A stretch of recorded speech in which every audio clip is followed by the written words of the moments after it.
Mensagem dia 15/5/1995. A missão de Bento é semelhante à de João Batista. Junto ao meu pórtico estarás também, meu filho, com os outros que cuidam da entrada para minha morada. Como eu confiei neles, também confio em ti. Viestes a ser chamado para isto, quando nada sabias o que ias ser na vida. Eu já tinha nos meus planos de colocar junto com os meus anjos da guarda para fazer o meu trabalho. É importante que os outros saibam que tu, meu filho, estás em posição de ser considerado o verdadeiro enviado de Deus, o profeta dos últimos tempos. Em reparação pelo teu trabalho minucioso, serás reconhecido e entrarás para o livro papal, como um personagem de grande destaque. Era preciso que isso acontecesse, que sempre que se aproxima a minha presença na terra, na frente tem que ter um historiador, como aconteceu com meu primo João. Ele anunciou que o Filho de Deus já estava no meio do povo para salvar a humanidade. Agora és tu, meu querido filho Bento, que anunciará por toda a terra, através das escritas, a minha volta. Não haverá dúvida no coração das pessoas que, ao ler todas estas mensagens, não irão dizer que tudo isto é falso. Elas compreenderão que de um simples homem não pode ter tanta inteligência para escrever tantas palavras que falam a verdade. Considerando o teu trabalho, meu filho, muitos sentirão desejo de te ver bem de perto, e da tua boca só ouvirão palavras autênticas de um simples homem cheio do Espírito Santo. Quem tinha dúvida de ti não terá mais. Quem te caluniou chorará de arrependimento. Quem te prejudicou vai pedir muito perdão. Assim, aos poucos se juntarão muitas ovelhas que estavam perdidas para te pedir explicações sobre o meu amor. Então, meu filho, farás grandes pronunciamentos em lugares de grande destaque, e ali por terra cairá muita gente de joelhos, pedindo-me perdão pelos erros que vinham cometendo. Filhos e filhas que estavam sem rumo te seguirão para o meu encontro. As portas não poderão mais se fechar para ti como vinha acontecendo. Os eclesiásticos te respeitarão e não terão mais nenhuma dúvida. Assim crescerá o número de pessoas dia a dia. Ninguém vai correr mais atrás de outros pastores que não são da minha igreja. Tu, meu filho, me colocarás no coração daqueles que estavam em dúvida do meu amor. Essas pessoas se chegarão a mim como uma criança procura a mãe para alimentar-se em sua mama. Depois que eles começarem a te entender, nunca mais o meu nome será esquecido. Querido filho, o jardim que estava tão abandonado vai começar a florescer novamente. E quando estiver bem florescido, eu, Jesus, descerei do céu com meus anjos e santos para cuidar do que me restou, e nelas ninguém mais vai pisar, porque já foram escolhidas para o meu reino. Assim será o dia de maior glória para todos os homens, mulheres e crianças que foram dignos do meu amor. Obrigado a todos meus filhos.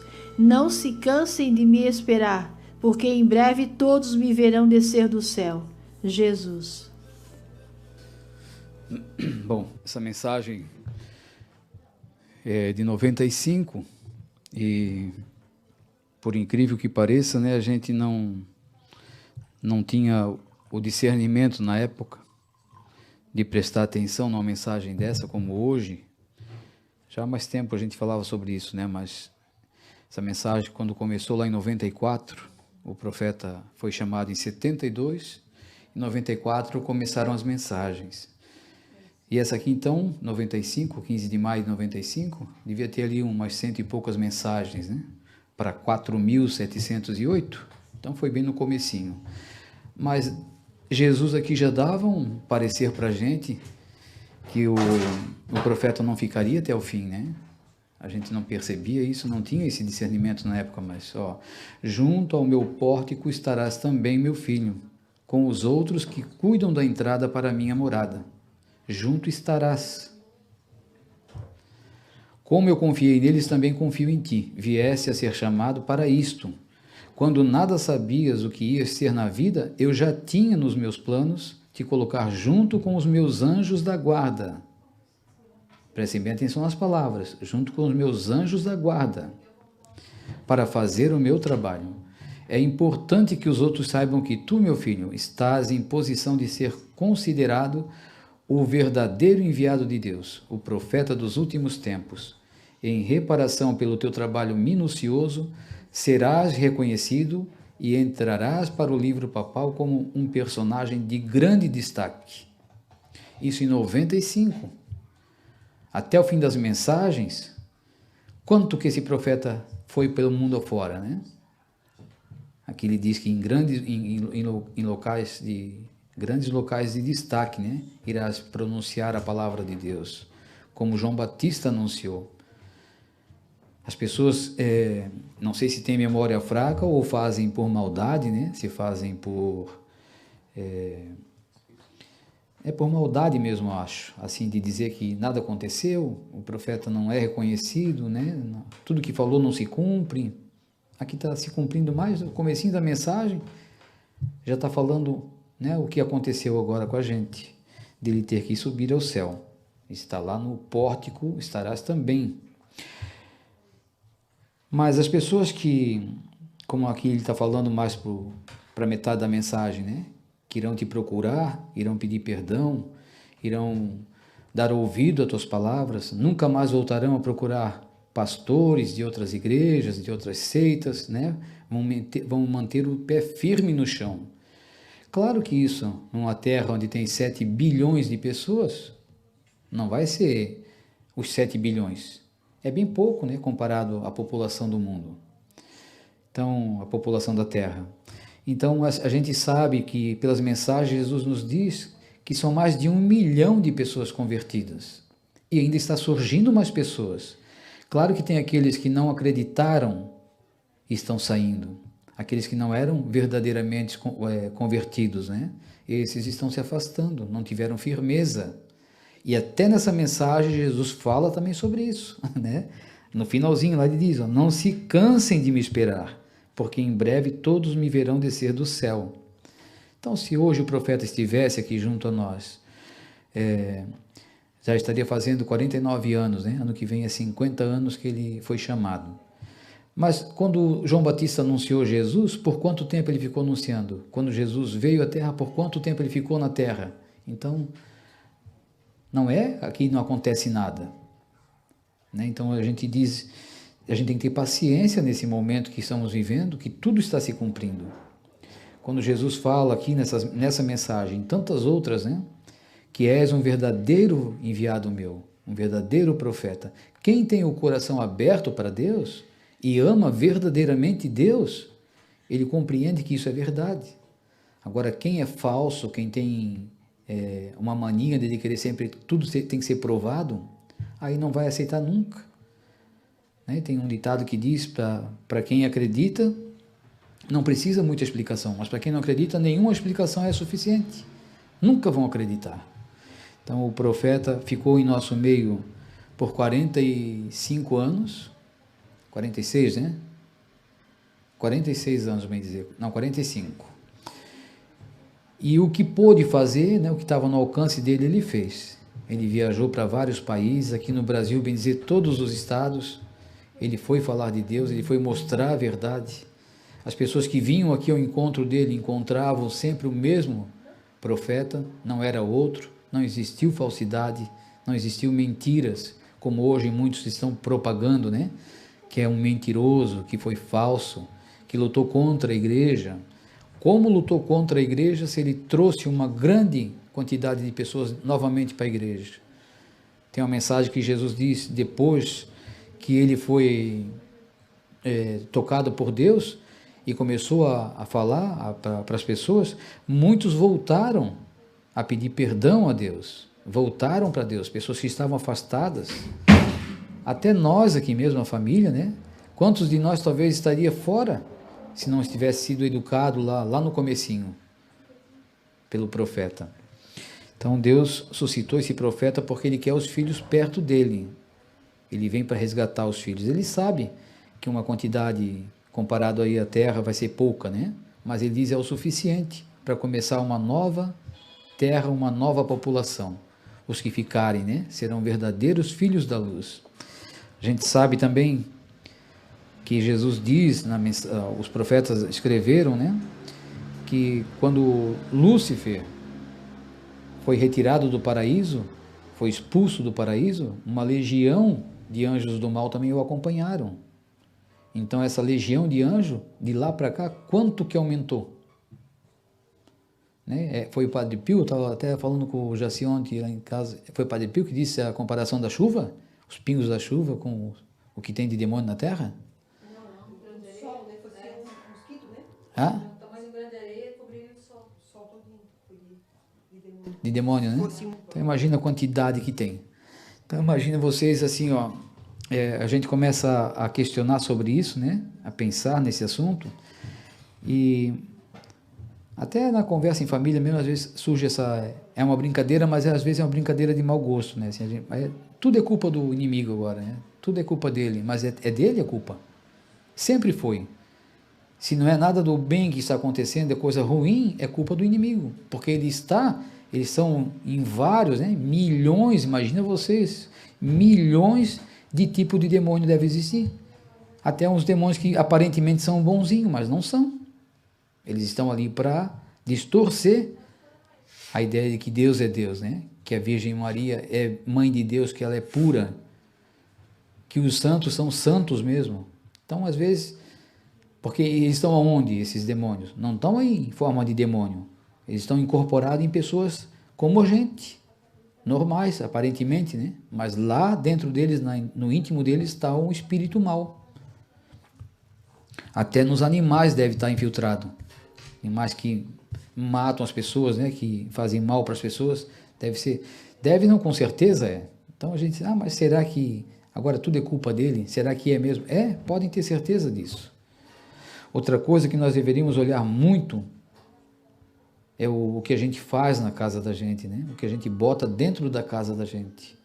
Fala-se tanto aí em nos proteger, né? Até com incentivo aí político, de termos armas em casa, de nos proteger de uma forma ou de outra, com segurança para o lado de fora, de todas as formas.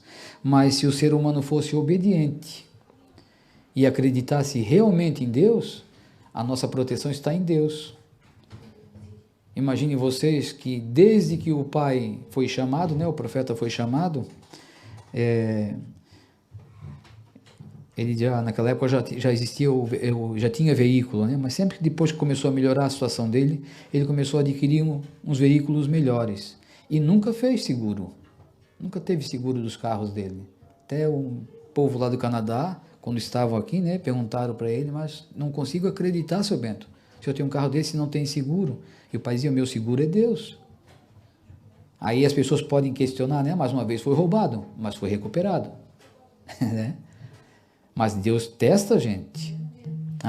No mesmo dia já recuperou. Então, assim, até hoje também nós não temos, né? Eu da minha parte, acho que meus irmãos também não têm seguro. Nós confiamos em Deus. Assim, mas lá um dia roubar. Se roubar, roubou. Fazer o quê? Né? A gente está sujeito a tudo nesse mundo, mas não acontece nada, graças a Deus. Esse tipo de confiança que Deus pede que a gente tenha nele. Confie em mim. Quando a gente sai de casa, eu faço isso, eu acredito que meus irmãos fazem igual, uma viagem, a gente reza, no percurso da viagem, reza-se o terço, pedindo proteção, abençoa a casa, quando sai, deixa a casa abençoada, pede para que Deus fique, deixa um anjo cuidando da casa, nada acontece. Esse tipo de confiança que nós devemos ter, essa fé. E aí o mal não vai, porque se Deus é por nós, quem pode ser contra? Deus está acima de tudo e de todos. Se você realmente confia nele, ele pode até te testar. Permitir que aconteça algo para ver se a tua fé é verdadeira mesmo, né? Para ver se você se revolta. Porque aqui com a gente já aconteceu muito disso. Desde que mudamos de Joinville para cá, quantos problemas já passaram aqui pela nossa família? Aí dizia, mas por que Deus permitiu nos testando? Para ver se nós somos verdadeiros, né? Para ver se a gente confia mesmo. Aquela vez que vocês todos sabem dessa história, que o pai, para vir para cá, abandonou lá o trabalho dele, a rádio, e 25 anos de serviço, com direito, imagina quanto que ele tinha de direito de 25 anos, e Deus pediu para ele, dá para te perdoar, meu filho? Perdoa. E ele perdoou. Passamos por dificuldade? Passamos. Quanta gente falou para ele, por que perdoasse lá, se era teu? Mas Deus testou. É isso que muita gente não entende, nos testa, né? A gente às vezes de momento quer tudo que acha que é o bom para a gente, mas Deus sabe o que é bom. Então nós, graças a Deus, a gente sempre teve, desde que o pai foi chamado, né? A gente tinha esse privilégio que muita gente não tem, de perguntar primeiro para Jesus e ter a resposta. E a gente tinha as respostas muitas vezes, que eu sempre fiz isso também, eu pedia para o pai pedir, né? Tudo que eu ia fazer, eu pedia para o pai pedir primeiro se podia fazer ou não. E muitas vezes a resposta não era do agrado da gente, era não. Mas eu pedi, então tem que aceitar, né? E não fazia. E lá na frente a gente ia descobrir que a decisão correta foi essa, não ter feito. Então Jesus diz aqui, não cansem de me esperar. Confiem nesse meu enviado, um verdadeiro enviado dos últimos tempos. Um anjo da guarda. E quantas pessoas confiam nesse amado profeta? Quantas pessoas têm ele como um protetor? E os milagres acontecem mesmo, porque confiam. Tem tantos relatos aí de pessoas que nos falam, né? Seria bonito se viesse aqui dar o testemunho. Mas tem casos aí extraordinários, assim, coisa importantíssima que aconteceu. E eu acredito, para mim não adianta, as pessoas não estão inventando, é verdade isso, né? Tem o Jacir que está aqui, que diz que confia muito, né, em São Lucas, ele pede como médico, mas o profeta como protetor dele, né, como um guia, e sempre acontece aquilo que ele está pedindo, sempre recebe a graça. O Gilmar lá de Brusque, né, que deveria vir contar aqui, com o caso dele, é um caso tão bonito também, na época que o pai estava vivo, ele cuidou bastante, se preocupou muito com a saúde do pai, né, com a parte odontológica, lá, a parte dos dentes do pai, e ele se preocupou muito com isso e cuidava, e pagava, né, e bancava tudo ali para o pai não sofrer tanto. Depois que o pai partiu, ele sofreu, o Gilmar, né, ele teve um sofrimento grande lá com dor no dente, começou a fazer um tratamento, e lá um dia lembrando, né, ele pediu, profeta, tanto que eu cuidei, né, agora eu precisava que o senhor desse só uma ajudinha para mim. O sofrimento dele foi todo embora. Por quê? Porque confiou, acreditou, e assim são tantos, né, por esse mundo afora. Jesus diz aqui, eu estou enviando na frente para me anunciar. Então, se é um enviado de Deus, com certeza tem as graças que Deus permite que tenha. Quantas pessoas hoje lutam aqui contra a obra, contra o santuário, e nós aqui, a gente vai dizer assim, nós estamos pelejando. Não, é o normal da vida. Se não fosse esse trabalho nosso, seria outro. Só que daí o outro é um trabalho mundano, e a gente ia sofrer talvez igual ou pior, né, do que o que a gente sofre hoje. De pessoas aí que lutam de contrariedades aí na política, aqui com a prefeitura, pessoas aqui vizinhos, né, pessoas que nos julgam que não é bem assim, que nós somos malandro, que vocês só querem ficar sentados e esperar o pão vir na boca de vocês. Não tem isso como um trabalho, o que a gente faz. Mas se é tão fácil assim, por que também vocês não fazem igual? Quem nos critica, né? Aqui tem uns vizinhos que dizem, meu Deus, vocês não fazem nada e tem tudo bom e do melhor. Então faz igual, não faz nada e tenha tudo do bom e do melhor, né? Tão simples assim, se a gente não faz nada, seja igual. Por que nós somos um ET? Mas é porque não quer enxergar esse lado, que o que a gente faz é um trabalho para Deus, e não existe patrão maior e melhor no mundo do que esse nosso patrão. Ele sabe as minhas necessidades, ele vai me dar o que é correto para mim. E não me falta nada. Todos estão aí sabendo da nossa vida é um livro aberto, né? Muitas vezes as pessoas falavam para o pai, até nós falávamos antes, pai, não precisa contar tudo para os outros, pai. Tem pessoas que querem saber para ficar criticando, mas hoje a gente faz igual, a gente é um livro aberto. Todo mundo que quiser vir na minha casa pode vir, a casa está com a porta aberta, entra, sabe do nosso costume, né? Vem aqui na casa do pai, entra dentro da casa, se quiser tomar um café que a gente toma, fica sabendo de tudo que a gente tem, de tudo que a gente possui, tudo que a gente faz é um livro aberto, não precisa esconder nada de ninguém. Por quê? Porque não está errado. Nós não estamos enganando ninguém, como o profeta fez por 45 anos. Então, isso a gente aprendeu muito bem, ser verdadeiros, né? As pessoas que falam contra, que inventam história aí, a invenção daí é feio até, né? É golpe baixo, como tem um caso aí, que estão até pedindo para que bloqueie, e eu também vou pedir aqui, vocês deveriam fazer isso. Se tem essa possibilidade de bloquear a pessoa que está criticando aí o profeta, está falando mentiras, bloqueie, denuncie lá no Google, que essa pessoa é bloqueada pelo Google. Aí diz, não, mas eu abro outra conta, denuncie novamente.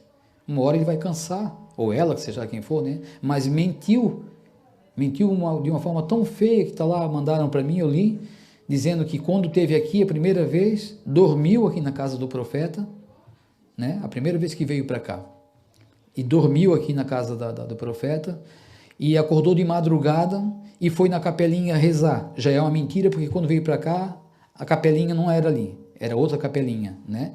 Outra mentira, que o pai começou a receber mensagem em 94, não foi no começo quando viemos para cá, mas tudo bem. Aí foi lá e viu o profeta deitado no chão e várias revistas e vários livros, que ele tirava um pouquinho de cada um para fazer mensagem de outros santos, né? Outra mentira. Depois diz que assistia durante o dia os jornais, para tirar dos jornais o que ele escreveu. Então, é mentira em cima de mentira, né? Tão baixa que não consegue nem assim manter pelo menos um pouco da verdade. Por que se afastou daqui? Por que foi embora? Porque é falsa, porque é mentirosa, porque tentou ludibriar aqui o profeta, tentou botar algo junto nas conversas, e o profeta, sempre muito inspirado por Deus, já havia erro na hora, né? E não aceitava. Quantos videntes na época que o frei... Como era o nome daquele frei lá? Não, Padre Alfredo, né? Na época veio para cá e queria juntar vários videntes aí. E o profeta não aceitava nunca, porque Deus dizia, não misture o que é meu. Porque naquele lado, com certeza, existia erros. E depois foi aparecendo erros em cima de erros. E se tivesse aqui no livro do profeta outros, seria errado também, né? Porque aceitou. Então, tudo isso são coisas que a gente hoje pode buscar e confirmar. Essa que eu estou falando que é mentirosa, vocês conhecem ela, né? Ela diz que tem por incumbência dela agora, quem ela botou tem que tirar.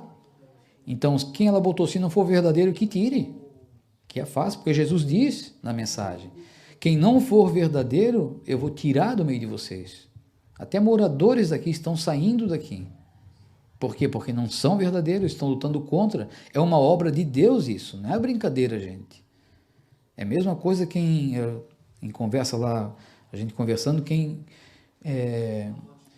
tirou, né, a consagração aí de algumas irmãs, de alguns irmãos, quem tira o sacerdócio de um padre, né, vai lá, perturba tanto um padre que ele larga o sacerdócio para casar. Tudo isso aí depois vai ter que prestar conta. Roubar o que é de Deus e tirar o que é de Deus, depois vai ter que prestar conta. Sofre nessa vida e muito mais na outra, ele diz. Então, essas pessoas que hoje lutam contra uma obra dessa, mas vocês provam, maior prova do que a gente já tem desse santuário, que é verdadeiro, nesses 50 anos, bem dizer, quantos fatos aconteceram aqui dentro e as pessoas não querem valorizar isso, esqueçam essas pessoas. Não esqueçam o santuário e a obra, a palavra viva de Deus. Esqueçam essas pessoas. Essas pessoas só querem maldade. Só querem te tirar do caminho que você está.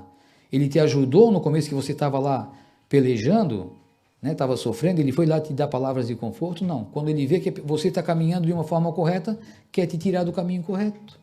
Antes não se preocupavam, né?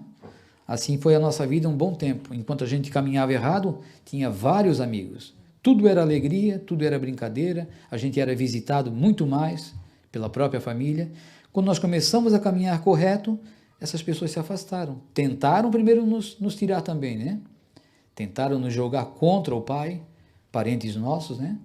Vocês são muito ingênuos, fazer tudo que teu pai pede, tudo que teu pai... Não. Por quê? Porque era o inimigo de Deus, pela boca deles, tentando nos tirar. Mas a gente, graças a Deus, também deve ter sido tocado por Deus, né? Para nos manter firmes e para não deixar também o pai sofrer tanto, que deveria ser muita tristeza para ele ver um filho afastado, né? Uma filha, um genro, uma nora, que no finalzinho a gente viu o sofrimento dele, né? De os genros e alguns netos ter se afastado da presença dele aqui. Imagine se ele soubesse o que estava sendo feito, que hoje ele sabe, né? Hoje ele sabe esses que se afastaram estão fazendo. Mas a gente tem que acreditar, então, no poder de Deus, né? Na misericórdia de Deus, e fazer aquilo que Ele vem nos pedindo.